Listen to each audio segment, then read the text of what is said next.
Alto 800 மாதிரி ஒரு சின்ன காரு போதுங்க. வாழ்க்கைன்னா என்னன்னு உங்களுக்கு கற்றுக் கொடுக்க. இந்த காரை எடுத்துக்கிட்டு நீங்கள் சென்னையிலேருந்து திருச்சி வரைக்கும் இந்த ஹைவேஸில் போய் பாருங்கள். இந்த பெரிய காரில் வரவங்கெல்லாம் உங்களை எந்த அளவுக்கு நடத்துகிறாங்கன்ட்டு. அந்த ரோடு டிசிப்ளின்லாம் என்னென்னலாம் கவலையே கிடையாதுங்க. ஏன்னா பெரிய காரு போகிறவங்களுக்கு என்ன நினப்புனா, இந்த ரோடு வந்து அவங்க டாடாஸ் மணியில் போட்ட ரோடுன்னு நினச்சிக்கிட்டு தான் ஓட்டுவாங்க. இந்த இனோவா, ஹை கிராஸு, ஃபார்ச்சுனர் மாதிரி காரில் வரவங்கெல்லாம் ஓவர்டேக் எடுக்கும்போது உங்களை பயப்படுத்துகிற மாதிரி கிட்ட வந்து போகிறதும், மோட்டல்ஸில் பார்க்கிங்கில் வந்து உங்களுக்கு இடம் விடாமல் நிறுத்துறதும், ஏய் நீ எல்லாம் எதுக்குடா கார் எடுத்துக்கிட்டு ரோட்டில் வர அப்படின்ற மாதிரி இல்லாத இன்ஃபீரியாரிட்டி காம்ப்ளெக்ஸ் கூட உங்களுக்கு வர வச்சுருவாங்க.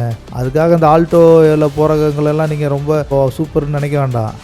நான் பார்த்துருக்கேங்க, இந்த ரோட்டை கிராஸ் பண்ணும்போது கையை காட்டிட்டு அப்படி கிராஸ் பண்ணுறவங்கள பார்த்தா, இந்த டூ வீலரில் வந்து அப்படி போகிறவங்கள பார்த்தா, இந்த ஆல்டோவில் போகிறவங்க திட்டுவான் பாருங்கள், ஏய் நாஸ்டி ஃபெலோஸ் எதுக்குடா டூ வீலர்லாம் ஓட்டிகிட்டு ரோட்டில் வரீங்க, அந்த அளவுக்கு திட்டிட்டு போகிறாங்க. இவங்களெல்லாம் கூட மன்னிச்சு விட்றாங்க, ஏதோ காரில் இருக்கிற திமுறில் ஏதோ பண்ணுறாங்க, ஓகே. ஆனால் இந்த டவுன் பஸ் ஓட்டுற கண்டக்டர் டிரைவர் இருக்கீங்க பார்த்தீங்களா, ஓனர் சம்பாதிக்கிறதுக்காக பஸ்ஸை வாங்கி விட்டுட்டு வீட்டில் சொகுசாக உட்காந்துருக்காருங்க.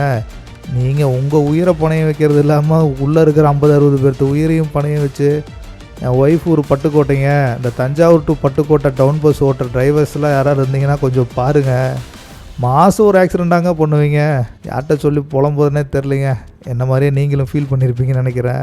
ஆமாண்ணா ஒரு லைக்கை போட்டு விட்டு போங்க, தெரிஞ்சுக்கிறேன் எத்தனை பேர் இதே மாதிரி மனநிலையில் ஃபீல் பண்ணிகிட்ருக்கீங்கன்ட்டு.